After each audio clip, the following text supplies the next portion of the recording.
होती है तो गोरखा सैनिकों ने क्या कर दिया, इन पर आक्रमण बोल दिया। जब आक्रमण हुआ तो आक्रमण में लगातार युद्ध चलता रहा। युद्ध जो अमर सिंह थापा था, अमर सिंह थापा के मारा और जो धड़ था, यहाँ से धड़ से पूरे शरीर के वो तलवार से 2 धड़ अलग अलग कर दी, पूरे एक ही। उत्तराखंड घूमू लो क्या टिहरी क्या मुनशारी, उत्तराखंड घूमू लो क्या टिहरी क्या मुनशारी। हाचू हाचू हाचू हम पहाड़ी नीचू नीचू। और महादेव, जय वीरकारा बजरंगी। महादेव आप सबकी रक्षा करें और आपके पूरे परिवार के ऊपर रखे। जय देव उत्तराखंड देवभूमि। जो मैं आज की कहानी लेकर आ रहा हूँ, जो उत्तराखंड की सत्य घटना पर आधारित है। और वहाँ आज भी अगर तुम जाओगे तो आज भी जिनकी मैं कहानी लेकर आ रहा हूँ उनका मंदिर है और वह वहाँ भूमिया बुबू के नाम से प्रसिद्ध हैं। वैसे तो जो भूमि के राजा होते हैं गोलजो होते हैं, लेकिन जहाँ जिसका वासा पड़ता है, जैसे कहीं कहीं भैरव देवता को भी पूजा जाता है भूमि देवता के साथ, और कई जो पृथ्वी के राजा होते हैं जैसे उनके हिसाब से पड़ जाते हैं, तो उस हिसाब से पूछते रहते हैं भूमिया देवता को। अपने अपने हिसाब से भूमिया देवता स्थान कर देते हैं और उनको भूमिया देवता के हिसाब से पूछते रहते हैं अपने अपने क्षेत्रों में। तो वैसे मैं आज जो ये गांव की कहानी लेकर आ रहा हूँ, ये दरअसल उस वक्त की कहानी है जिस वक्त पूरे उत्तराखंड में किनका राज हो गया था, गोरखाओं का राज हो गया था।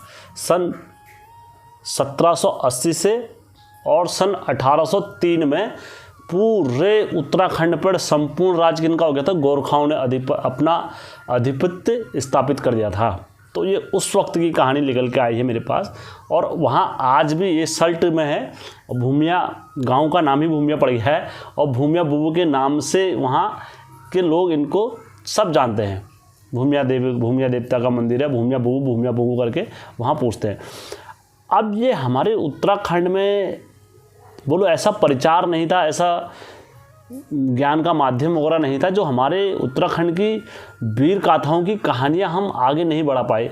लेकिन अब पूरा प्रयास मेरे चैनल का माध्यम से है कि उत्तराखंड में जो भी वीर गाथाएँ जिन वीरों ने दिखाई हैं, मैं अपने चैनल के माध्यम से उनकी सबकी कहानियाँ लेकर आते रहूँगा। ठीक है, तो वैसे मैं आज भूमिया बुबू की कहानी लेकर आ रहा हूँ।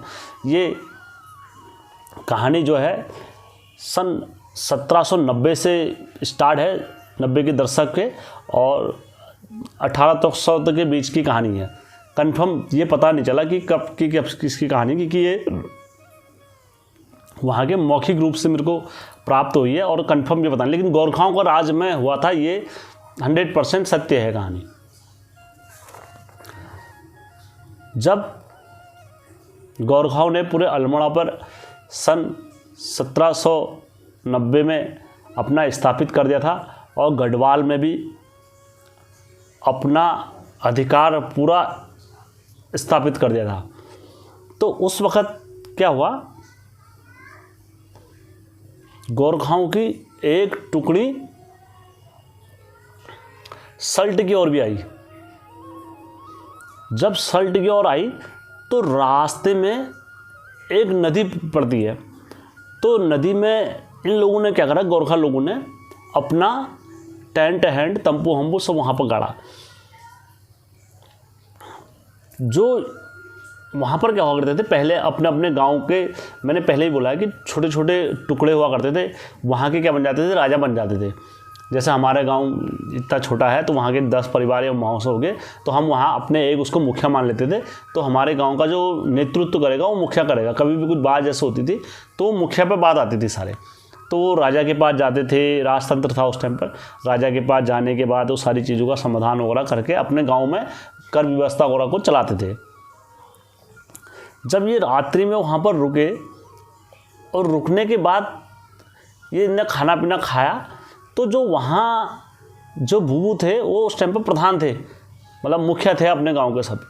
तो उनको रात्रि में क्या हुआ, खबर हो गई कि बादगांड नदी में गोरखा लोग आ गए हैं और कल का सुबह होते ही वो क्या कर देंगे, हम लोगों पर आक्रमण कर देंगे।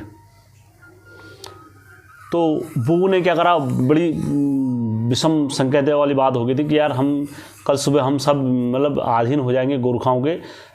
तो अब इनने क्या करा, अपनी जो वहाँ के लोग थे, स्थायी लोग थे, तो जैसे कोहली लोगों को एकत्रित करा, और वहाँ के जो हरिजन लोग थे, हरिजन लोगों को भी इनने एकत्रित करा। हरिजन लोगों के बाद ठाकुर लोग भी आए वहाँ से, जोशी लोग हो गया, और जोशी लोगों के बाद जो वहाँ के ब्राह्मण थे पूजनीय, उन लोगों को भी इनने अपने उसमें शामिल करा। जब सारे लोग शामिल हुए तो एक अच्छी खासी सेना बन गई। जब ये सेना बनी दोस्तों, ये युद्ध का मतलब वहाँ के लोग आज भी प्रमाण देते हैं सल्ट साइड के, और जब आप उस गांव में जाओगे तो आपको ये प्रमाण वहाँ के गांव के लोग अच्छे से दे देंगे। अगर लग रहा हो कि आपको हेम झूठ बोल रहा है, क्योंकि जैसे महाराणा प्रताप को कौन नहीं जानता है, कि हल्दी घाटी का युद्ध ले लो, जब महाराणा प्रताप ने भैलोण खान का जब सर काटा था तलवार से, तो एक तलवार के धाड़ से 2 सर के धाड़ अलग अलग कर दिए थे। तो मेवाड़गढ़ के राजा थे महाराणा प्रताप। तो वैसी जो यहाँ के ये थे, ये भी महाराणा प्रताप से कम नहीं थे। मैं अभी बताऊँगा इनकी व्याख्या वैसी। तो मैं कहानी आपको, इसलिए मैं महाराणा प्रताप पर थोड़ा सा ले गया हूँ। उसके बाद क्या हुआ, महाराणा प्रताप को तो इतना जिक्र करने वाले होते हैं, सब कुछ करने वाले होते हैं, लेकिन हमारे पहाड़ों की कहानियाँ दब गई हैं, ऐसे वीरों की कहानियाँ। तो मेरा उद्देश्य है कि वीरों को उजागर करना है ऐसे। तो बुबू ने जब सारे लोगों को एकत्रित कर दिया था वहाँ पर, एकत्रित करा सुबह अपने अपने स्तर से। सुबह को जैसी क्या होता है,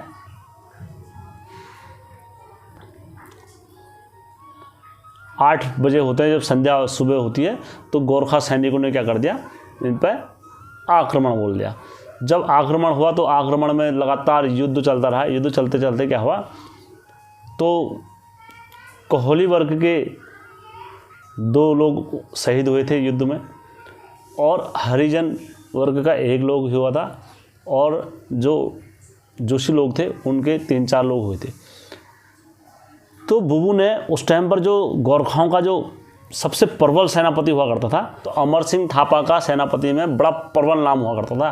कहते थे बड़ा प्रबल सेनापति है और उसको कोई नहीं हरा सकता था। उसने पूरे मतलब उत्तराखंड में अपना स्थापित करने के लिए पूरा एक महत्वपूर्ण योगदान अमर सिंह थापा का रहा। जैसे अमर सिंह थापा और उनका युद्ध होता है बुबू का, भूमिया बुबू का, तो भूमिया बुबू ने क्या करा, अपना तलवार निकाली और अपनी तलवार से जो अमर सिंह थापा था, अमर सिंह थापा के मारा, और जो धड़ था, यहाँ से धड़ से पूरे शरीर के वो तलवार से 2 धड़ अलग अलग कर दी पूरे एक ही बार में। जब देखा कि उनके सैनिकों ने जब देखा कि यार हमारे सरदार को तो मार दिया गोरखा को, तो इन्होंने क्या करा, भूमिया बुबू के दोनों हाथ काट दिए। उन्होंने कहा इसके हाथ, अगर इसके हाथ नहीं काटे जाएंगे तो ये क्या हो जाएगा, ये हम सब पर भारी पड़ जाएंगे गोरखाओं पर। तो इन्होंने क्या करा, भूमिया बुबू के दोनों तरह से हाथ काट दिए, धोखे से इन्हें पकड़ के पीछे से हाथ काट दिए सिपाहियों ने। जब उनके हाथ काट दिए तो बाकी जब जैसे और लोगों ने देखा, कोहली लोगों ने देखा, तो उन्हें छुड़ाया। छुड़ाने के बाद वहाँ पर क्या हो गया, खून हो गए। तो जो वहाँ के ये खून खराबा देख के जो ब्राह्मण लोग थे वो भाग गए, क्योंकि अब उनका काम नहीं हुआ भैया, क्षेत्र में ब्राह्मण लोगों का काम नहीं होता है युद्ध का, तो वो छोड़ के भाग गए, युद्ध छोड़ के भाग गए। तो मरता क्या नहीं करता। तो वहाँ से गोरखा लोग भी फिर जब युद्ध में जब उनका सरदार मर गया इस तरीके से, तो गोरखा लोग भी क्या हुए, पीछे को हट गए, बैकअप हो गए सारे। उसके बाद क्या हुआ, जो वहाँ पर कोहली लोग थे वो भी काफ़ी घात हुए, वो भी पीछे हट गए थे फिर, और जो सब लोग थे वो हट गए थे। तो उनने थे भूमिया बुबू ने आवाज़ मारी, भूमिया बुबू ने आवाज़ मारी। तो बोलते हैं जब बुबू जो लोग थे वो तड़ियाल लोगों में से थे। बुबू जी हमारे जो भूमिया बुबू थे वो तड़ियाल लोगों में से थे। तो बुबू ने जब अपने थल्ला और मल्ला था उस टाइम पर सल्ट, तो जो मल्ला सल्ट में जब बुबू ने आवाज़ मारी तो उन्होंने कहा कोई है मुझे पानी पिला दो, कोई है मुझे पानी पिला दो। तो वहाँ से क्या हुआ, मंडाल लोगों ने देखा इनको। जब मंडाल लोगों ने देखा तो मंडाल लोग वहाँ पर भाग कर आए। तो भाग कर आए तो मंडाल लोगों ने बुबू को क्या पिलाया, पानी पिलाया। बुबू थे उनको पानी पिलाया। जब पानी पिलाया भूमिया बुबू को, तो भूमिया बुबू ने इनको क्या करा, वरदान दिया वहाँ पर से।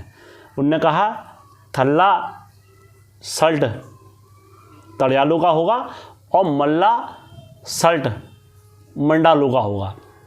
उसके बाद जब ये बोला और उनने बोला जो मेरा मंदिर में पूजा करने का जो अधिकार होगा वहाँ पर कोहली लोग करेंगे और कोहली के बाद हरिजन लोग करेंगे और तड़ियाल लोग करेंगे और ब्राह्मणों को वहाँ पर अपनी पूजा करने का इनने अधिकार नहीं दिया कि उन्होंने कहा ये हमें युद्ध में छोड़ के चले गए थे तो इसलिए ब्राह्मण लोग मेरी पूजा नहीं करेंगे। तो वहाँ पर फिर क्या करा, ऐसे महासपूत आदमी को हम सख्त नमन करते हैं कि ऐसे सपूत हमारे उत्तराखंड में हुए, उनको दिल से सलूट है मेरा। वहाँ आज भी भूमिया बुबू के नाम से मंदिर है वहाँ पर बीचों बीच में, और वहाँ जो भूमिया बुबू हैं वो हर हमेशा अपने क्षेत्र वालों की वहाँ रक्षा करते हैं। कभी वो एक बूढ़े व्यक्ति के रूप में दिखाई देते हैं, कभी कोई रास्ता भटक जाता है तो उसको उस रूप में दिखाई देते हैं। तो हर तरीके से वो अपने गांव वालों की वहाँ पर रक्षा करते हैं। तल्ला सल्ट और मल्ला सल्ट वालों की हर हमेशा वहाँ पर रक्षा करते हैं। तो दोस्तों यह उत्तराखंड की एक सच्ची घटना है और सच्ची कहानी है। आप लोगों को अगर अच्छी लगी हो तो मेरे चैनल को लाइक, सब्सक्राइब, शेयर ज़रूर करना दोस्तों। धन्यवाद।